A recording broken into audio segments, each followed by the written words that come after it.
Yeah, greetings, people. Doc Martin, criminologist, educator, social commentator, and creative arts practitioner here. Welcome to the Roadman's Guide, a podcast chat show about life and issues from the ends, aka the inner city, the road, or just the streets.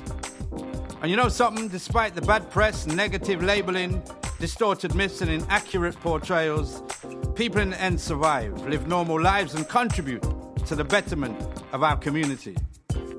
This is down to positive, strong-willed and self-determined individuals, groups and organisations who work tirelessly to make the community a better place, where there's hope, optimism and, more importantly, a sense of belonging. The Roadman's Guide is about giving a platform to those individuals who can voice the concerns, give us insights, pass on the wisdom and offer solutions to the complex nature of life in the ends. But more importantly, the Roadman's Guide is about the community, for the community. So get involved, come onto the show and talk, become a listener, as well as giving us some feedback to shape, guide and improve what we do.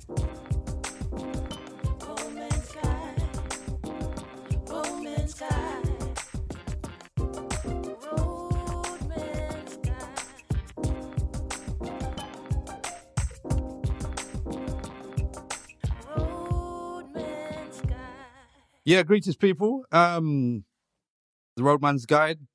Now, if you notice, we're just about to start the campaigning for a new election. We've had Article 50.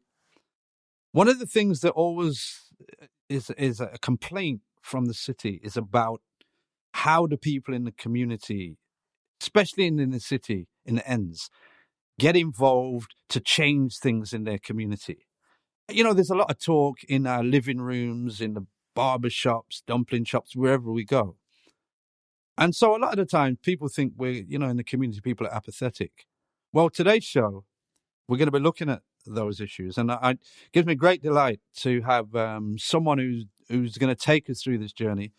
So I'd like to welcome our guest today, Saeed. Hi, thank you. Saeed, before we get into the questions and the kind of hard, tough gristle of this stuff, tell us a little bit about you, the person. So I'm Bangladeshi, originally from Bangladesh, and also a Brummie. So my family moved to Birmingham in an area called Lozells in the late 80s when the then riots were happening. Still live there. Still a local resident. And so I've spent most of my life here in the city, considering what really changes things for our families and the people that I live amongst. Well, talk to me a bit about your family. I mean, my dad's retired now. He used to be an imam, so he was imam for about 20 odd years in this city and various other places. He was a lecturer in Bangladesh. Can I ask a question on that? Yeah. Because within the community, we have people who grow up in church backgrounds, faith backgrounds. A child growing up with an imam for a father, can you just describe that? Well, the first thing I got to tell you, he weren't strict. So my friends used to say, look, your dad's going to beat you up if you come out, if you do this. But my dad was easygoing. But the biggest thing I noticed growing up was our front room was an advice surgery, like a drop-in surgery. You had to keep the front room tidy. You couldn't keep it messy. And people would come to see my dad in our house. They wouldn't really go to the mosque. The mosque were these houses converted. So there weren't much space, and particularly women who wanted to seek advice for their families and so forth would come and meet the imam in our house. So our front room, there was like a 4-minute rule, which means if anybody came, the tea, the samosa, the food had to be ready. Otherwise, we got in trouble. When you was growing up and you was watching your father, I mean, did you have an awareness at that early age of what was actually going on? Did you see it as an advice and information surgery, or did you just see strangers coming to your house talking to your dad? At first, strangers, like, man, look at the time, 8 o'clock, I better go get that tea.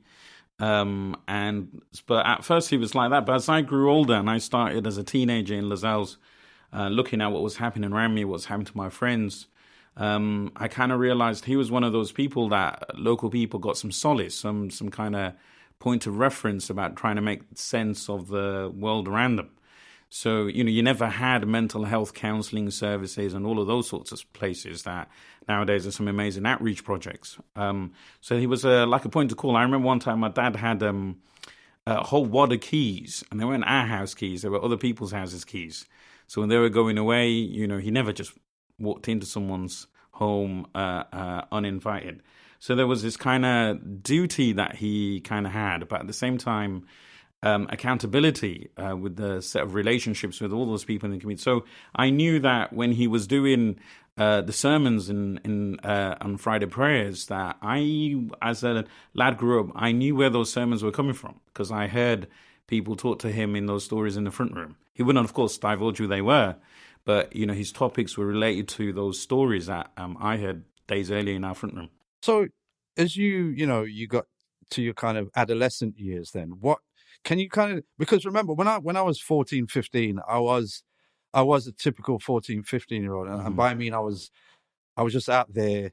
But it strikes me that in the way that you were raised, I mean, what was your adolescent years like? Did you know? Well, I didn't go to my local secondary school because my dad felt I needed to go to a boys' school in Handsworth Boys' School, which in the mid-90s was shut down. It was called what we called in our neighbourhood a reject school. If you got kicked out from another school in the city, you got into our school.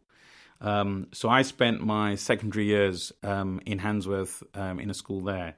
And there I realised amongst a whole range of problems that young men during the 90s growing up, the problems we were all having. And so for me, that kind of decision by my dad to send me to a secondary school, not the local one, but the one in Handsworth, was quite pivotal to shaping what happened to me about a teenager and being really then interested in things like history and sociology. Because I feel, I saw my head teacher the other day, and I'll explain what an answer to your question, which is, I said to my teacher, you lied to me. All of that stuff in those assemblies where you said, listen, boys, work hard, get your GCSEs, it's going to be all okay. And if you don't, you're going to be a failure. I got my GCSEs, but, people still hate me. People will, the advent of things like Brexit means I was used to growing up as a teenager with someone swore at you, mugged you, robbed you, but you can see the hate. Now the hate that is around that in public life is they're not using the swear words. It's called passive aggressive. They could have just add the F word and anything else in front. So for you then, what was the tipping point moment when you went from why is all this happening to suddenly having not just an awareness of it happening, but a decision that you wanted to do something about it? As a teenager, I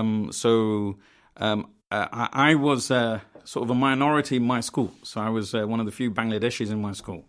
And so growing up in inner city, they're not gangs, but who people affiliated and who people roll with. So I knew very well that I had to have relationships with almost everybody in order to more or less survive the day in my school. What that gave me was an insight into the kind of issues young men were having, which weren't probably like me. So one of the tipping points, I remember one of my best mates at school, Adrian, told me, so you'd watch this. We're going to go into that shop and watch how everybody look at us. And I said, well, I've never noticed that. I said, but you'll notice it because you're walking with me because I'm black. And, that was an eye-opener, how they would interrogate him. Hurry up, buy your thing, what do you want?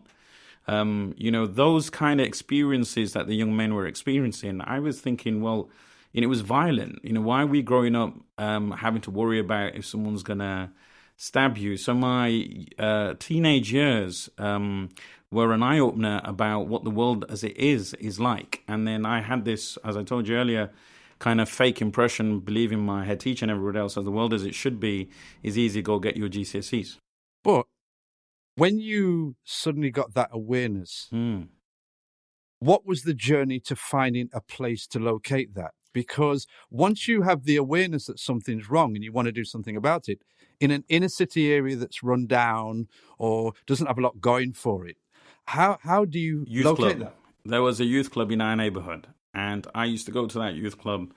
And I mean, I used to have a little bit of tension and beef with the youth worker. And I says, look, you don't need to save me. I'm here because my friends are here. You don't need to persuade me. I'll get my GCSEs. But that was that youth worker spent quite a bit of time with me. I wouldn't have been those at-risk kids that he would have had funding for to look after, because I wasn't at risk. It's just I was from that neighborhood and I managed to serve myself, not get myself into trouble with the police. So he was really instrumental in, and not just him, various other people, in opening up the chance for a young man to be involved in public debate. And so I had the opportunity to go and see people who were making decisions around where I lived, who were in charge. I had never met a councillor before. He took me to one. In the middle of all of this, as you're growing and developing, did the relationship with your father change? Utmost respect. I realized how much of even day by day over the decades, I realized about how the tremendous amount of weight he was carrying with not just for his family, and we weren't rich. Imams don't get paid anything more. He would have made more money working in a restaurant. So I realized with my dad that he was remarkable. The amount of patience that I call them my elders, the elders had, was absolutely phenomenal. And I spend quite an amount of time trying to figure out where did that come from, how they so patient, how they, we were homeless. We stayed in different people's houses. We were in places where accommodation where the electricity was dangerous, but he strived hard for us. And one of the main reasons why I'm still in that neighborhood, I don't believe in social care is really going to help him, because everything's going to pants around funding for social care. I'm his carer 9 doors away, and I'm still there in that neighborhood for him. Well, let me come on to another question, because obviously there must have come a point when you'd done your apprenticeship, and then suddenly there's a point when you have to apply this to a real issue. Yeah.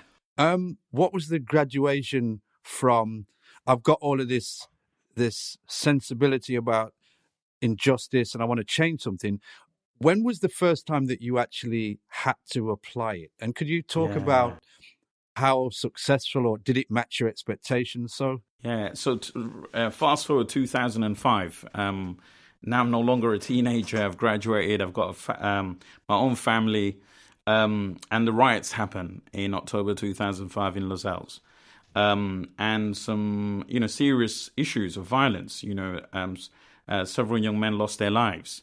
And I was trying to make sense of it. I'm thinking, hold on, this kind of stuff, why is it happening in 2005? And my parents grew up in conflict in Bangladesh in the 70s. And, I thought, I just heard about what happened in the late 80s. I was a little kid. So the pivotal moment for me was I went to a public meeting that the council had at that time. It wasn't really a public meeting. It was a meeting in a church when they shut the door, as in they were terrified themselves. And I was really disappointed, with all this amazing education that my head teacher told me to go and get. I saw what was going on in front of me was was nonsense. So, various groups in the community were saying, had you funded us, this wouldn't have happened. Now, if you look at some of the people that the police arrested at that time, they weren't from my neighborhood. They were from elsewhere in the city. They had jumped on a bus to come and have a fight for whatever reason. Now, and I said to various people, but you don't work in those ends. You don't reach out to those young men in those ends. You won't connect me to them. So why are you still talking about money to help the same 20 people that you've always helped? They might be deserving themselves. And then I looked at how council officials and councillors, so when they're at university spaces like yours, they're using all the big words and they're, using all those references. But when they come into the community, they don't give that rigor to us. And they're talking about community engagement after the riots in Lozells. Well, they went to a day centre club for old people. Nothing wrong with that. Those people are lovely, but why are you talking to elderly people in a luncheon club who wouldn't be out on the street after 4:00 in the afternoon? So that really got me passionate, and I was concerned. I was concerned that me spending time in that room was a waste of my time. And someone told me about go see a nun. So why are you talking to me about going? I'm a son of an imam. No, there's a nun called Sister Helen Ryan in a convent nearby, and she's badass. I says, right, I'll go see her. We first meet, she comes to my house. I'm calling her Sister Helen. My children ask me, Dad, how come you got another sister? All right, and I says, hold on, you got to explain that thing. But the important thing then was we got active and we set up a residents group called a neighborhood forum. And we started to probe those questions about how people made decisions and assumptions about it. Loads of press, and this is why I'm really delighted what you're doing, Dr. Glynn, is we had the press, we had the mainstream who land in our neighborhood, we had the pundits saying what